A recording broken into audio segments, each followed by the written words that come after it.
personas. Entonces, ahora sí, el día de hoy vamos a hablar sobre los nanobiomateriales, ¿no? O el mundo nanométrico.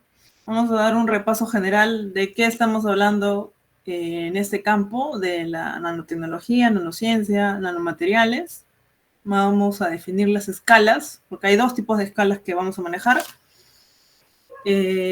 Vamos a ver algunas aplicaciones, pero principalmente nos vamos a centrar en los sistemas de liberación controlada de fármacos. Voy a comentar algunas cosas más, adicionales a las que ya les he ido comentando en clases pasadas. Y vamos a ver todo este tema, ¿no? Del encapsulamiento de fármacos, básicamente, ¿no? ¿Cómo es que se calcula eficiencia eficiencia de entrapamiento de fármacos dentro de un sistema, ¿no? El sistema, ya sea que utilices, sea un nanomaterial, sea un hidrogel, sea un parche, sea un scaffold, etc. Cualquier tipo. Ahora vamos a comenzar. Voy a compartir acá la pantalla.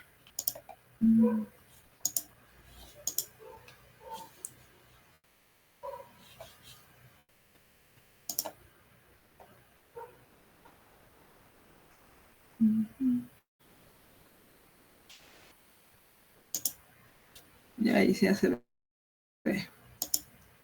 Ahí.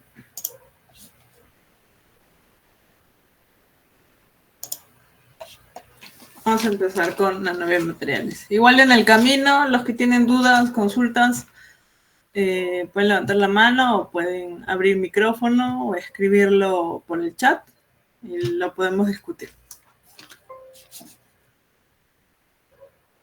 Vamos a ver de manera general diferentes nanoestructuras. Justo también les voy a comentar un par de métodos de fabricación a escala nanométrica con biopolímeros, dando pie a la siguiente clase, que son técnicas de manufacturas de biomateriales. Ahí vamos a ver varias, previo al tema de vascularización, ¿no? Previo a ese tema. Vamos a ver cuál es la definición, el alcance en todo lo que tiene que ver nanotecnología, nanociencia, nanoestructuras, las microestructuras que podemos ver con este tipo de organización de materiales. Y vamos a ver los parámetros involucrados en el proceso de drug delivery. Todo esto comienza, bueno, desde hace muchos años igual ya existían los nanomateriales, lo que nadie lo sabía. Pero hay un hito que marca justo en la charla que dio Richard Feynman. Seguro varios de ustedes ya les debe sonar un poco más el nombre de Richard Feynman a partir de la última película que salió, de la bomba atómica. Ahí también estuve involucrado en el proyecto Manhattan, Richard Feynman. Justo en una charla en el 59, Richard mencionó que justo ahí donde uno piensa que ya no va a haber más escala, hay un mayor espacio.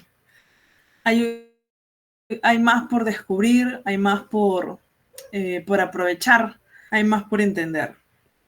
Las nanoestructuras, a diferencia de escalas, a diferencia de materiales a escalas macro, ¿no? Tienen otro tipo de propiedades, hay otro tipo de reglas, funcionan de una manera distinta, incluso muchas veces de una manera más eficiente. ¿Por qué digo muchas veces? Porque va a haber un porcentaje que no va a favorecer el uso de nanomateriales en contacto con células. Y en el camino lo voy a explicar a qué me refiero con esto. Si vemos la escala en la cual podemos ubicar a los nanomateriales, básicamente que estamos por acá, podemos compararlas con el cabello, con células. El cabello y células están en escalas micros, los virus, otro tipo de biomoléculas, incluso nanotubos de carbono, y ahí ya vamos bajando. Vamos bajando hasta llegar a diferentes estructuras nanométricas. Y más debajo de las estructuras nanométricas tenemos las moléculas, partículas subatómicas y, en fin, hasta atoescala, ahora último, ¿no? Acá tenemos otro ejemplo. En cuanto a nanoestructuras, podemos nosotros fabricar nanocristales, nanopartículas, liposomas a escala nano, nanoemulsiones, nanofibras, quantum dots. Ahora les voy a hablar un poco también de quantum dots, que es justo uno de los temas que han justo uno de los temas últimos en los cuales se ganó el premio Nobel, por ahí para los que han escuchado. Hay nanoesferas, nanocápsulas, llamémoslo así, nanopelotas, si se refieren a los nanofullerenos, o en esencial los fullerenos, nanotubos, para referirnos de los nanotubos de carbono. También les voy a hablar acerca de nanotubo, grafeno oxidado, grafeno reducido y toda esa familia, para que puedan comprender acerca de todo este diverso mundo de nanomateriales que hay y que podemos aprovechar, ¿no? Pero siempre teniendo en cuenta de que no todo lo que está a escala nano nos va a servir para bien. Para bien, agarrémoslos con pinzas. Ahora llego a terminar esas ideas. También quiero mencionar que justo en el ADN, los espacios que hay en diferentes nucleótidos, en el giro de cada hebra, también tienen un espaciado a nivel nanométrico. O sea, por todos lados está la escala nanométrica, básicamente. Fíjense, espaciado entre bases, citosina, tinina, 0.34 nanómetros, por ejemplo. Dentro de los nanomateriales vamos a encontrar a la nanociencia y la nanotecnología. En el caso de la nanociencia, básicamente es la que se encarga de buscar todos aquellos fenómenos, propiedades que van a ocurrir a un nivel físico, químico, biológico, en todo este entorno, ¿no?, relacionado a los nanomateriales que se van a utilizar.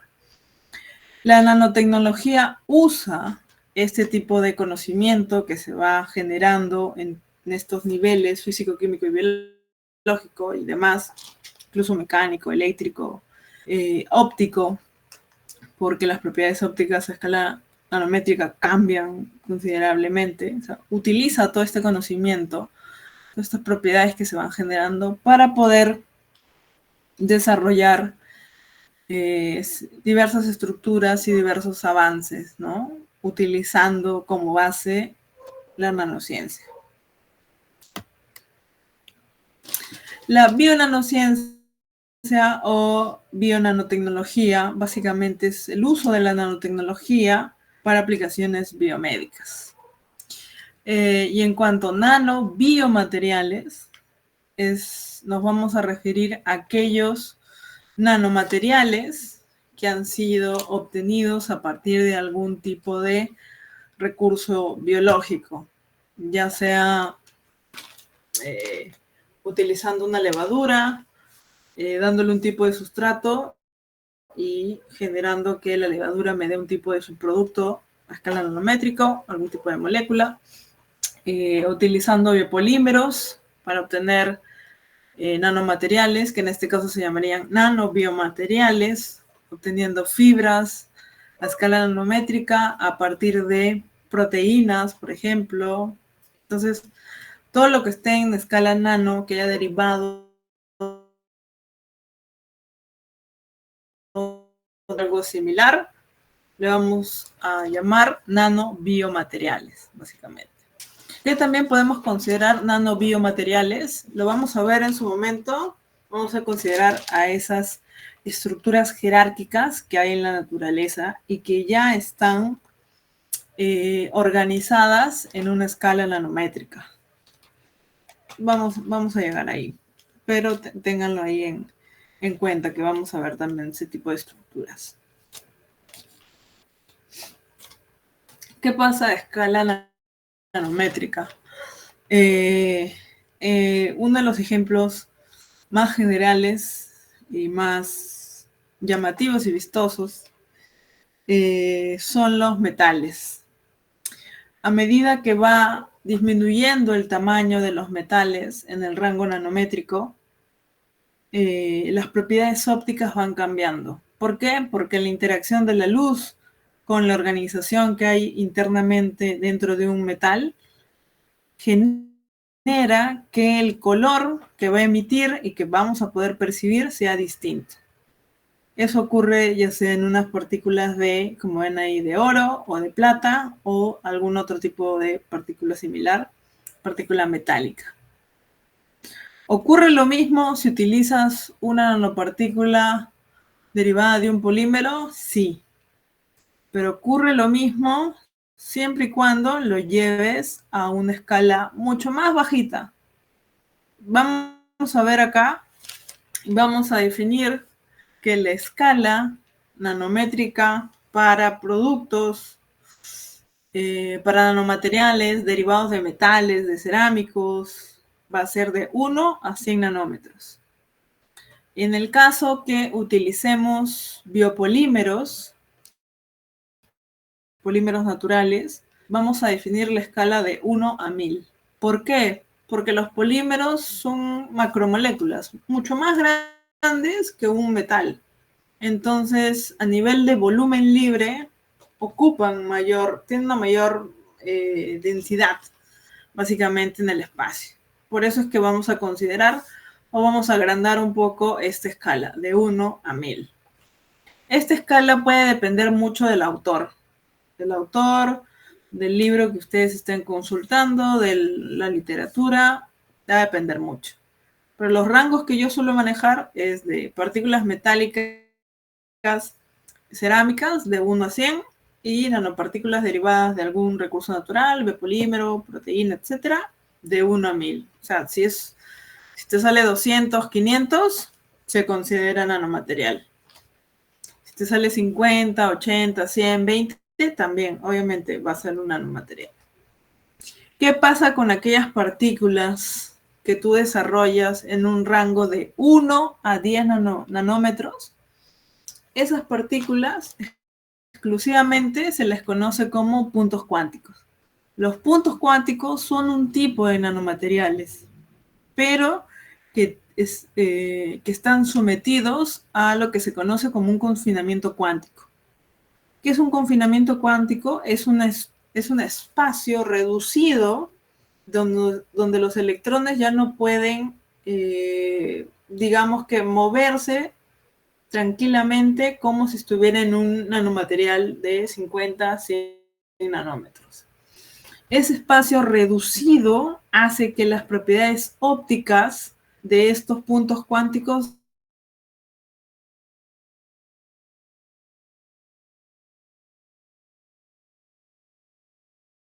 sean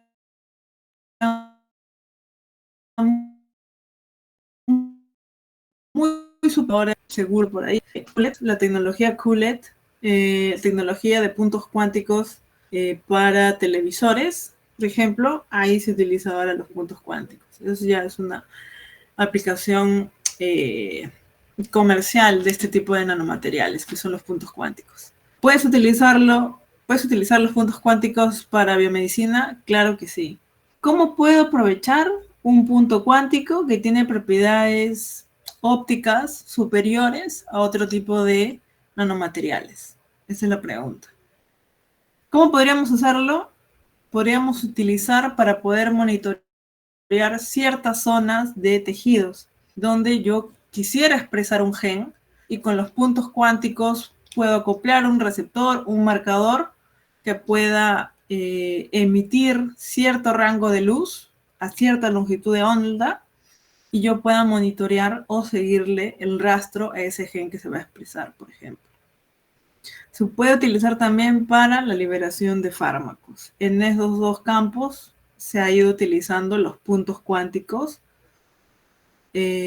para aplicaciones biomédicas, por ejemplo. Pero sobre todo se aprovecha sus propiedades ópticas, que son muy buenas debido al confinamiento cuántico que sufren este tipo de partículas a esta escala. Los puntos cuánticos, ojo, van de 1 a 10 nanómetros, por lo general. Pueden ir 11, así, pero lo usual es encontrarlos entre 2 y 5 nanómetros. Pero el rango general para un punto cuántico es de 1 a 10 nanómetros.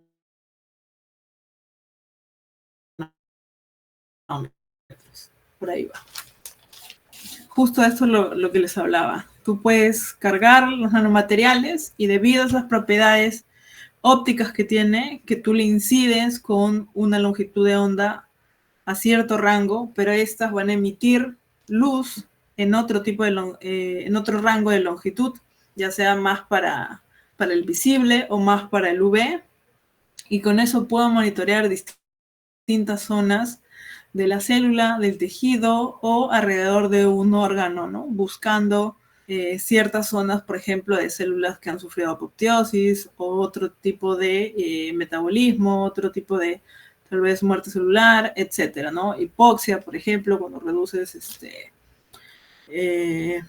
la cantidad de oxígeno junto con ese órgano o ese sistema biológico en general.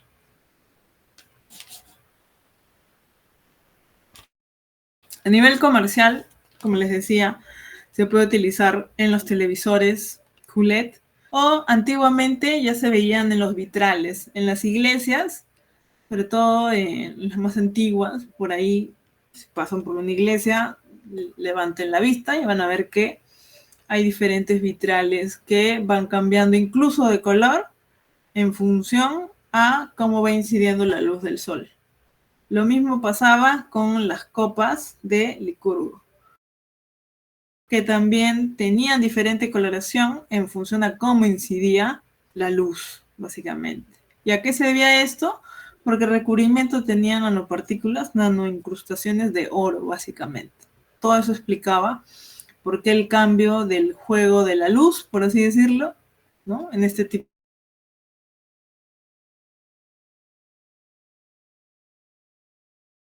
de movimiento para autos, en ceras hidrofóbicas a escala nanométrica que pueden ayudar a, llamémoslo así, repeler el agua o hacer que éstas se caigan y simplemente no manchen algún tipo de recubrimiento de autos. En el caso, ahora se utiliza lo que es el carbón o incluso grafeno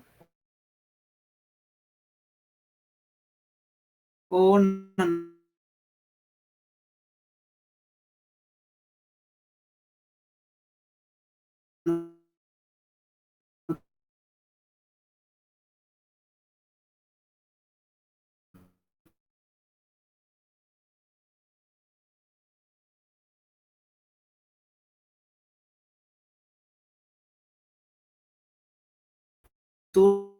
de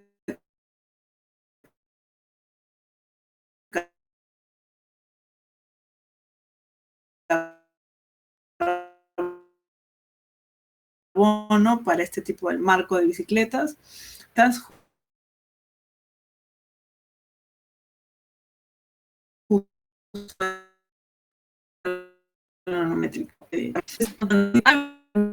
Una de sus dimensiones tiene que estar en escala nano.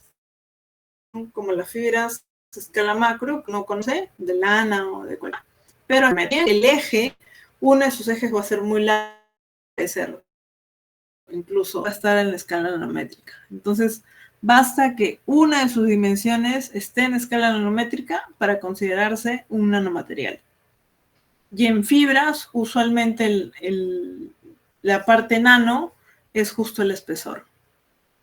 En estructuras porosas, como un scaffold, la parte nano sería más bien los poros de la estructura del scaffold, ¿no? Los poros, los conductos por los cuales va a pasar los nutrientes. Eso sería lo que estaría en escala nanométrica. en una nanopartícula, en una nanosfera, en una nanocápsula, en un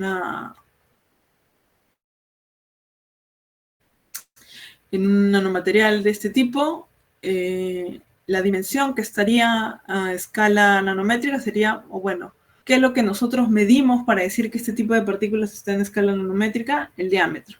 Podemos dar la respuesta en función al diámetro o al radio, cualquiera de las dos. Y ahora sigo explicando más acerca de nanomateriales. Antes de entrar ahí, veamos las dimensiones. En cuanto a nanotubos, puntos cuánticos que se les considera como si fueran adimensionales o de cero dimensión. Los nanotubos o nanowires, los nanoalambres, por así decirlo, son de una dimensión. Las láminas, las membranas, incluso films, ciertos tipos de films, ojo, no todos, se les puede considerar como estructuras bidimensionales. Ya los hidrogeles, los scaffold, otras estructuras con todo un arreglo tridimensional, obviamente son de 3D, básicamente. Otro ejemplo es este de acá. Es el caso típico de los derivados de carbono.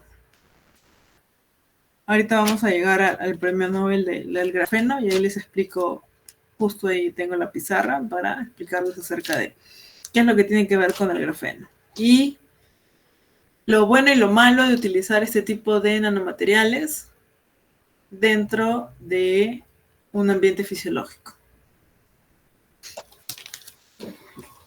No sé si ustedes conocían o por ahí les entró la curiosidad y fueron averiguando qué es esto del grafito, qué es esto del grafeno, quiénes son los que ganaron el premio Nobel justo hace unos 13 años, ¿no?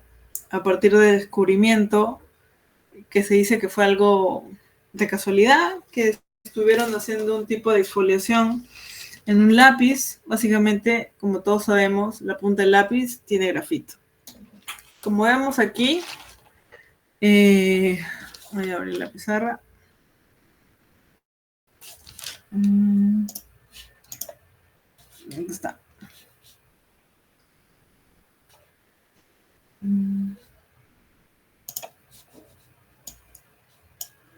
Nosotros tenemos que el grafito son 3 capas hechas de carbono. Ese es el grafito. Grafito.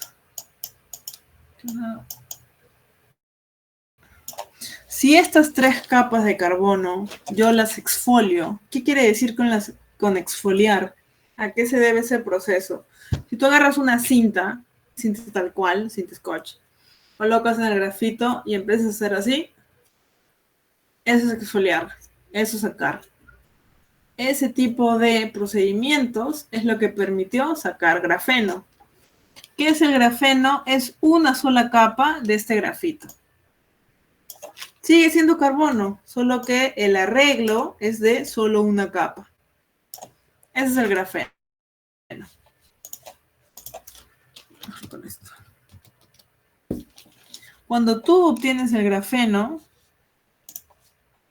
tú puedes seguir fabricando materiales. ¿Qué pasa si tú esa capa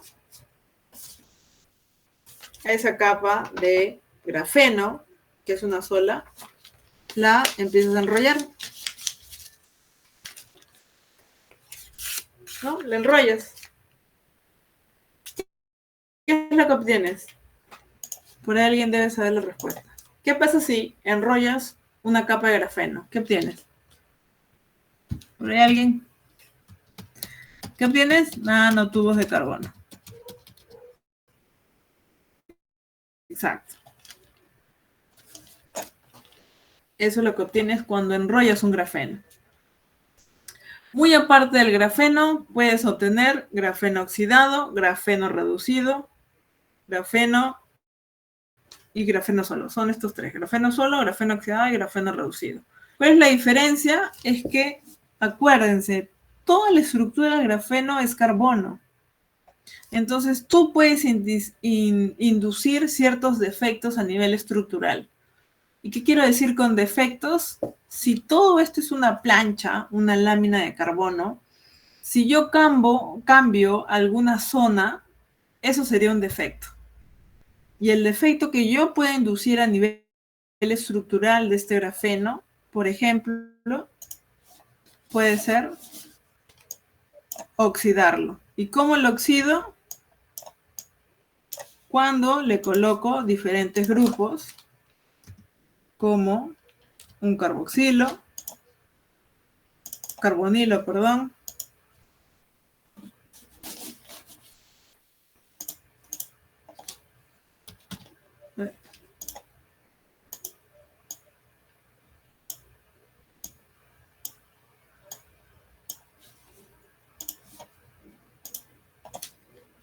carbonilo, hidroxilo, ahora sí un carboxilo, un éter, etc. Eso es oxidar una estructura cuando le agregas oxígeno. ¿Qué quiere decir? Ahí ya no sería grafeno solo, sería grafeno oxidado. ¿Qué pasa si tú quieres reducir esa estructura? Si tú quieres quitarle los oxígenos y bombardearlo de hidrógenos, ahí ya sería un grafeno reducido. ¿Por qué se busca poder oxidar o reducir el grafeno? Porque básicamente puedes manipular con este óxido de reducción las propiedades conductoras del grafeno. Y eso te puede servir para biomateriales que van a ser usados a nivel neurológico o a nivel cardíaco o a nivel cercano de algún tipo de músculo que se contrae y se libera por algún tipo de diferencia potencial. ¿Qué pasa con el uso de este tipo de nanomateriales dentro del cuerpo? Hay un par de enfoques que deben conocer. El primero es que estos nanomateriales sí se usan en aplicaciones biomédicas. Se usan porque pueden ser utilizados como refuerzos dentro de otras matrices para darles para mejorar las propiedades mecánicas, por ejemplo, en un sustituto óseo, ¿no? Que requiere aguantar gran cantidad de carga, básicamente, que está en el hueso. Puede permitir ser utilizado para hacer fibras,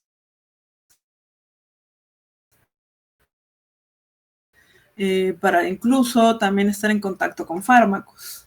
Pero a pesar de que se estudia estos nanomateriales en el campo de la biomedicina, en el campo incluso con células madre y otros biomoléculas, etc., hay un pequeño detalle. ¿De qué tamaño son las células? Sí, las células están en una escala micrométrica. ¿Qué pasa si yo logro introducir un nanomaterial dentro del núcleo de las células? Si yo estuviera buscando que esas células, si estuviera buscando algún tipo de modificación celular que vaya a hacer que, entre comillas, que congele las células, que las detenga, a mí sí me convendría que este tipo de nanomateriales ingresen dentro del núcleo. Porque de alguna manera induzco apoptosis, evito que se siga proliferando y creciendo de una manera muy exorbitante si estamos hablando de células cancerígenas.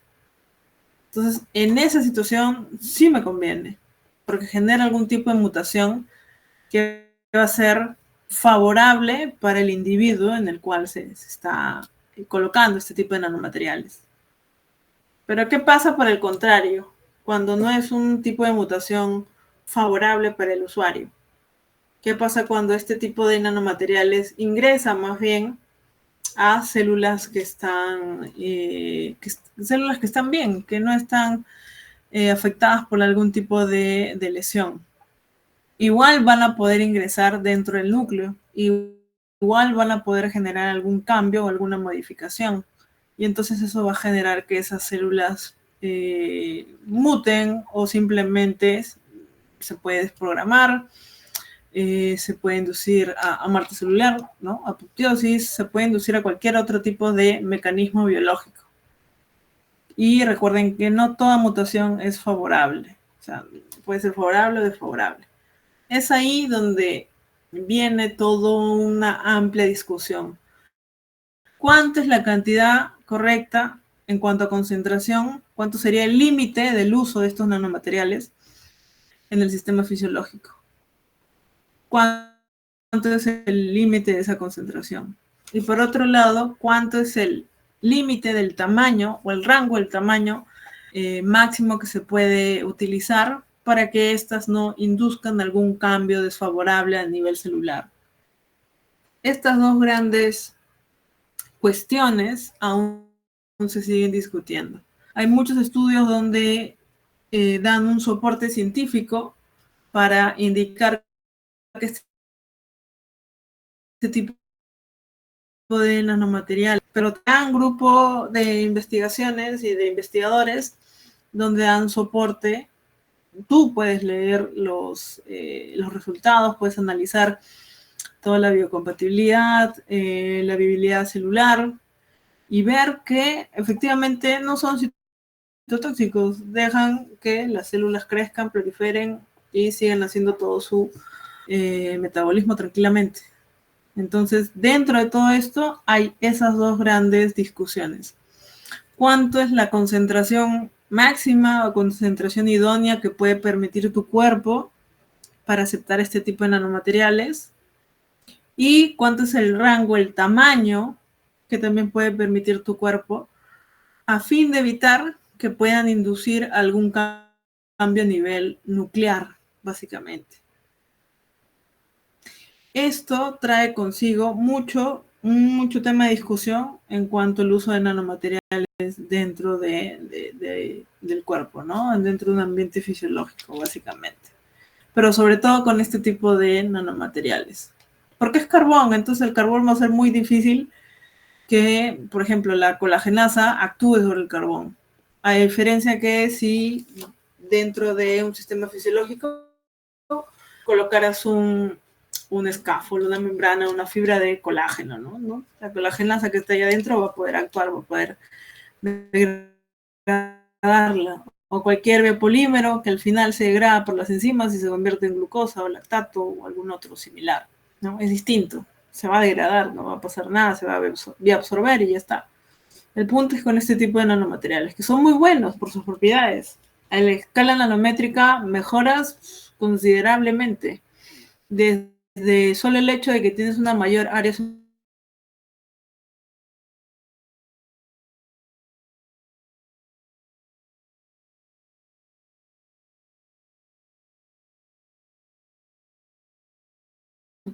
superficial, mayor volumen, mejora tu forma de ir activo porque tiene su lado negativo en cuanto a la concentración y al rango el rango nanométrico en el cual va a estar ese tipo de nanopartículas. Esa es una de las grandes discusiones actuales en el campo de la biomedicina, ¿no? Que usa estos nanomateriales derivados de carbono, ¿no? Como el grafeno y otros similares. ¿Cierto? ¿Dudas hasta ahí? Antes de volver. ¿No tiene ninguna duda, en serio? O no se me está escuchando, hablo y hablo solo con mi gato.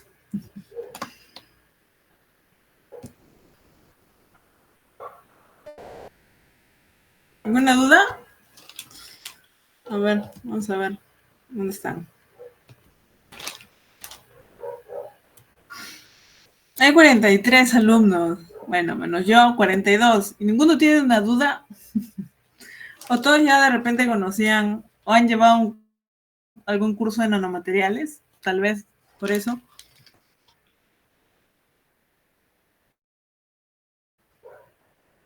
¿Nadie?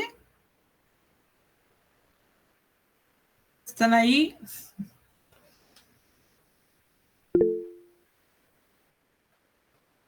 Sí, dale, Matías. Sí estamos. Docente, muy Dale, buenas Matías. tardes. Tenía Hola, una ¿qué duda tal? respecto al grafeno y cuáles son los estudios que se Sí, dale. estarían realizando a nivel nacional, o si es que hay alguno. A nivel nacional, qué buena pregunta. A nivel nacional, eh, creo que en la uni y tanto en San Marcos, sí hay grupos de nanomateriales, incluso también en Católica, que están utilizando eh, partículas similares al grafeno, si no es que sea grafeno o grafeno oxidado. El punto para utilizar grafeno y cualquier nanomaterial es poder probar que estás utilizando realmente eso. ¿Cómo me puedes creer tú o todos ustedes si yo les digo que esto es una fibra? Esto es una fibra que su diámetro está a escala nanométrica. A simple vista no está. ¿Cómo van a creer? Pero si yo te mostrara unas laminitas o un pequeño polvillo y te dijera, oye, mira, esto es nanopartículas, no me podrías creer hasta que yo te muestre un sustento. Entonces, todos los grupos que utilizan nanomateriales, como grafenos o similares, necesitan un sustento. Y el sustento se da a través de las técnicas de caracterización.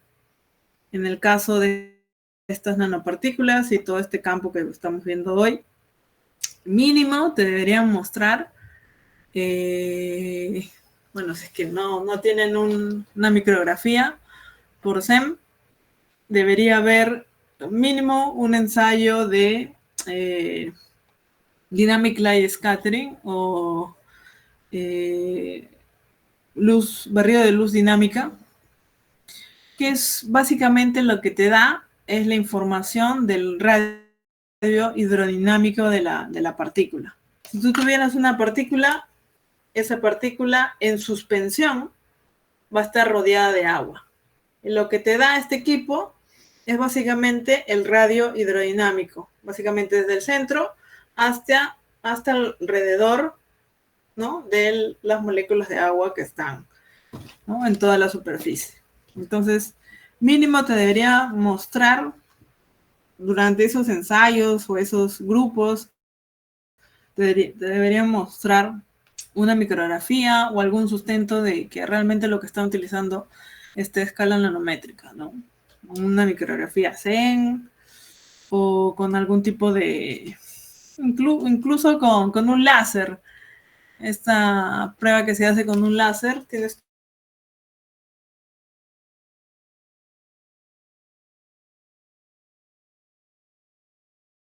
tu suspensión, se desvía, no se desvía, o similar. O sea, tiene que haber un sustento. Pero a nivel nacional, yo diría que son esas tres. La UNI, San Marcos, en química, creo que hay uno o dos grupos de nanomateriales, y también en Católica, ¿no?, que están utilizando nanomateriales. Específicamente grafeno, no estaría segura, pero sí son grupos de nanomateriales.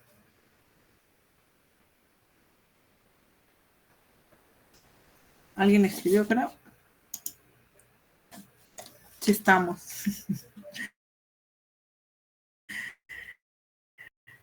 Ya. Se puede fabricar biomateriales basados en grafeno de manera consistente y segura a gran escala para su uso clínico. A nivel nacional, no hay alguien que haya fabricado hasta el momento a escala piloto grafeno. A nivel de Estados Unidos y Europa, sí lo hay. Incluso, googleen ahorita si quieren, todos deben estar en su laptop o donde sea, chiptube, o tubos baratos, chiptube, y ahí van a encontrar todo un mundo. Ese es uno de los principales distribuidores, fabricantes y distribuidores, ojo, en Estados Unidos de derivados de carbono. Es distinto ser solo distribuidora, ellos son fabricantes y distribuidores. A nivel nacional no hay fabricantes. Creo que tampoco hay distribuidores. Todo lo traen de fuera para acá. O bueno, si es que tú quieres trabajar a nivel de universidad, la universidad tiene que importarlo, ¿no? ¿Se puede fabricar biomateriales? ¿Se puede fabricar? Sí, sí se puede fabricar biomateriales. ¿De manera consistente? Sí. Lo que tendrías que hacer es que esto va a depender mucho a dónde va dirigido tu biomaterial. Como les decía, hay dos grandes cuellos de botella. En el cuello de botella de todo este tema hay dos cosas a tomar en cuenta. La concentración de este nanomaterial de grafeno o el nanomaterial que vayas a utilizar, la concentración y el tamaño. Esos dos van a influenciar mucho en el tema de cómo va a reaccionar cuando esté en un entorno celular, básicamente. Entonces va a haber muchas veces que a nivel, por ejemplo, neuronal, por sus propiedades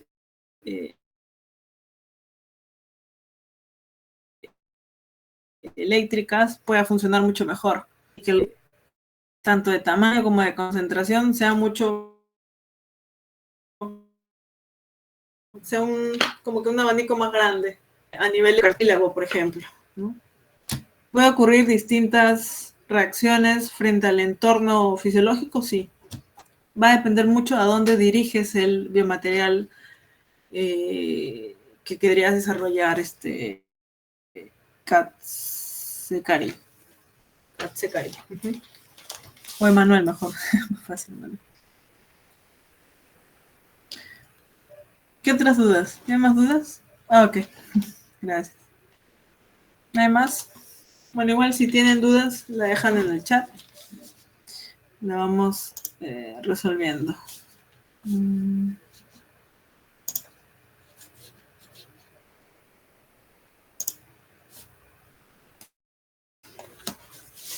Las dimensiones, ya habíamos visto un poco de las dimensiones. Adimensional, unidimensional, bidimensional, tridimensional, ¿no? En cuanto a nanomateriales específicos que podemos desarrollar a partir de, por ejemplo, biopolímeros o polímeros naturales, vamos a encontrar las nanocápsulas y las nanoesferas. Va a haber una gran diferencia entre estos dos tipos de nanomateriales. Las nanocápsulas van a tener un recubrimiento. Si se dan cuenta, justo acá, tienen un recubrimiento, como si hubieran dos partes. El fármaco que tú quisieras cargar está contenido estrictamente dentro de toda esa nanocápsula. Muchas veces esta configuración también se utiliza cuando usas liposomas, ¿no? Con esta capa bilipídica de lípidos, capa lípida, nanocápsulas. En el caso de las nanoesferas, como ven acá al costado, cambia la configuración. Tú ahí más bien el fármaco lo embebes. Está embebido, no formas ningún tipo de recubrimiento. La pregunta es, ¿cómo puedes diferenciar esto? Tú tienes un proceso, has buscado tu literatura, has seteado tus parámetros, has fabricado, has hecho toda tu ruta de fabricación y al final lo tienes un polvito, ¿no? Pero ahora tu gran duda es, ¿tendré nanocápsulas, tendré nanosferas? ¿Cómo puedes saber si es una o es la otra? Tendrías que tener ahí sí, mínimo, una micrografía. Una micrografía obtenida por AFM, que es microscopía de fuerza atómica, o una micrografía por algún tipo de microscopía electrónica, ya sea un microscopio electrónico de barrido o el SEM,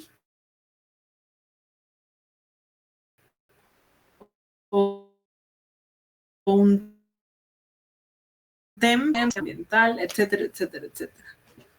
Alguna micrografía. Igual acá tengo algunos ejemplos de cómo es una micrografía. Yo creo que en la organización que hicimos, creo que sí nos alcanza a tocar el tema de SEM y técnicas de caracterización. Pues ahí le vamos a ver más a detalle. Pero igual ahora por ahí tengo un par de micrografías para mostrarles. Acá. ¿Cómo sabes si es una nanocápsula? Fíjense. En el lado, acá se ven mucho mejor. Fíjense, tienes como un recubrimiento. Es como literalmente un aro, ¿no? Ese aro te da el indicativo y te da el soporte. Primero, siempre que se desarrolla, siempre es un control. Tú desarrollas una nanocápsula sola. Y luego ya en el camino, pues tu nanocápsula cargada con el fármaco, si es que eso es lo que estás buscando, ¿no? O según la modificación que estés, o la estrategia que estés planteando, básicamente. Pero las micrografías, en este tipo de casos, microscopía electrónica, te permiten sustentar lo que habías propuesto, ¿no? O permiten afirmar tu hipótesis, ¿no? Que la ruta con tales parámetros y tal polímero y tales aditivos te permiten obtener, ¿no?, una formulación tipo nanocápsulas. De caso contrario, no lo podrías afirmar, ¿no? No hay forma. Porque siempre los jurados o alguien que pueda revisar tu propuesta te diría, ¿no? ¿Cómo lo sustentas? Tú me dices que es un nanomaterial, entonces ¿cómo sustentas que es un nanomaterial? Tú me dices que es una nanofibra, pero ¿cómo lo sustentas que es una nanofibra? Las únicas formas de sustentar es viéndolas con un microscopio electrónico, con un microscopio de fuerza atómica. En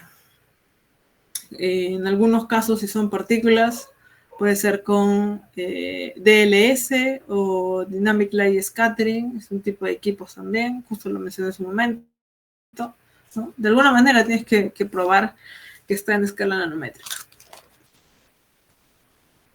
Acá otras imágenes, estas sí ya nanosferas, son distintas porque no tienen ese halo o ese recubrimiento, ¿no?, en toda la superficie. Son distintos, fíjense. Nanocápsulas y las nanosferas.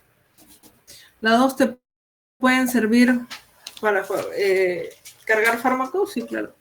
Cargar diferentes tipos de moléculas y otras cosas, sí, de todo.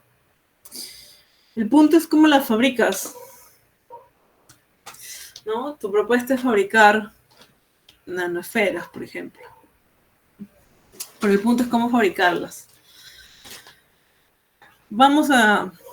En nanomateriales tenemos dos enfoques: top-down y bottom-up.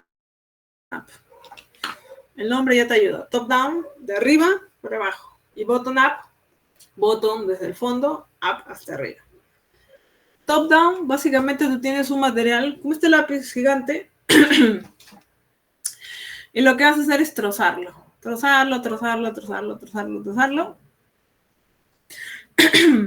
Hasta que te pueda quedar partículas muy pequeñitas. Por el otro lado, el bottom-up, tú partes más bien de moléculas, de pequeñas sustancias que vas a ir uniendo hasta formar las nanopartículas, básicamente. Esa es la diferencia.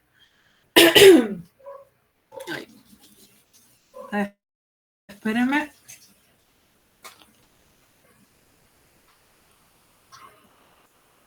¿Dónde está? Espérenme. Deme un minuto. Voy a traer